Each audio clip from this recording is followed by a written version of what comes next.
Can capitalism ever really be inclusive? Lynn Forrester de Rothschild, founder and CEO, Coalition for Inclusive Capitalism, CEO, E.L. Rothschild. A tall white athletic woman wearing a black sleeveless top and blue skirt. Stephanie Mehta, editor-in-chief, Fast Company. An Asian American woman wearing a black long-sleeve dress, black tights, and Mary Jane-style shoes. Please welcome Lynn Forrester de Rothschild and Stephanie Mehta.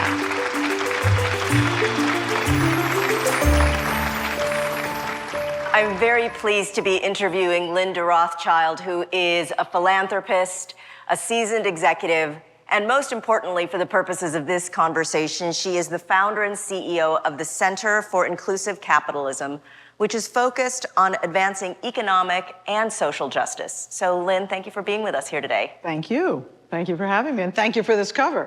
See what she did today? Capitalism is dead. Long live capitalism. We will figure this out, okay, Stephanie? In 15 minutes or less. But I want to start before we get to the question of whether or not capitalism can ever be truly inclusive by talking a little bit about the challenge that societies and businesses and economic systems face. At the center, you've done some research that really tries to pinpoint some of the challenges around inequality that we have. At a very high level and very quickly, what are you seeing?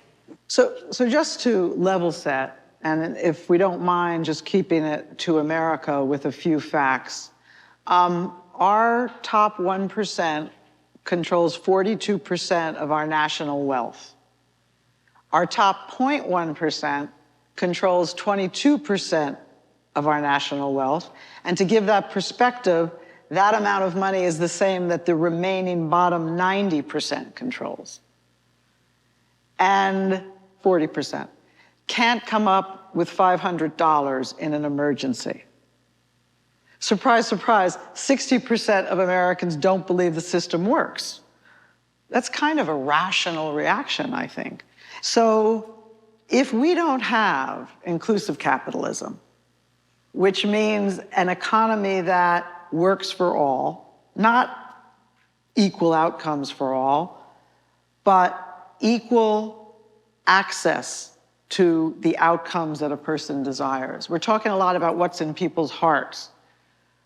What motivates a person is what they can do with their lives, that they can have a dream. There was something once called the American dream. And that was, if you work hard and play by the rules, you can make anything happen in your life. I was born in 1954, and I certainly believed in that American dream. For me, inclusive capitalism was, a redundancy. I wouldn't think, because I knew it included me for no reason. I was a skinny, blonde girl from nowhere.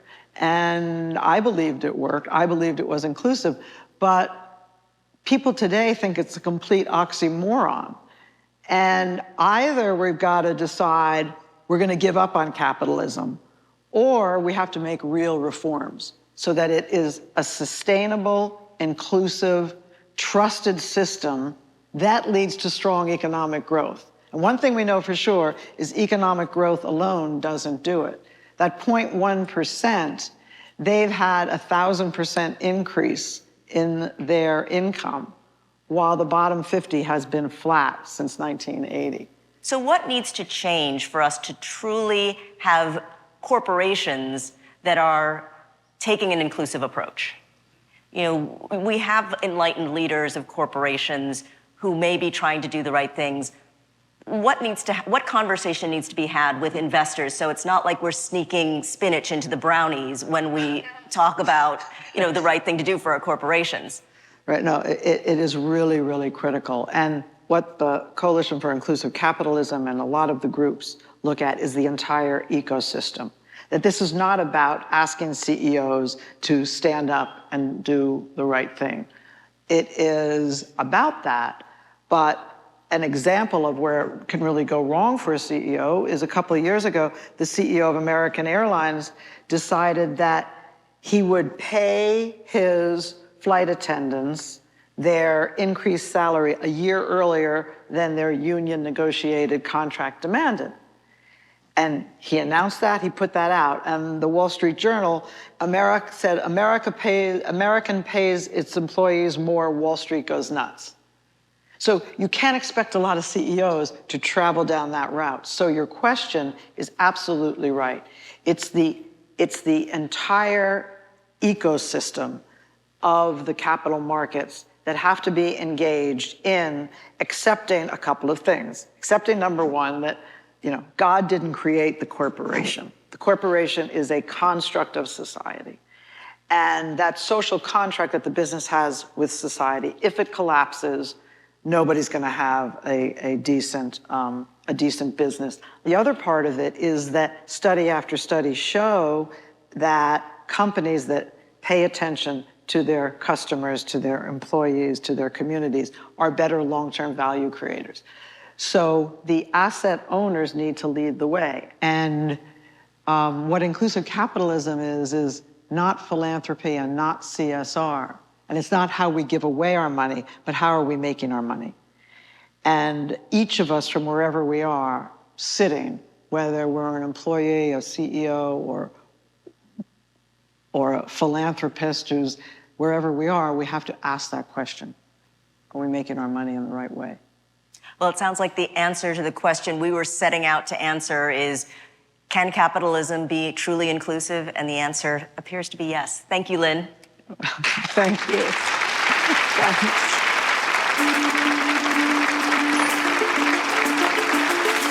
New Gospel of Wealth. What does hashtag generosity to justice look like to you? FordFoundation.org/New Gospel.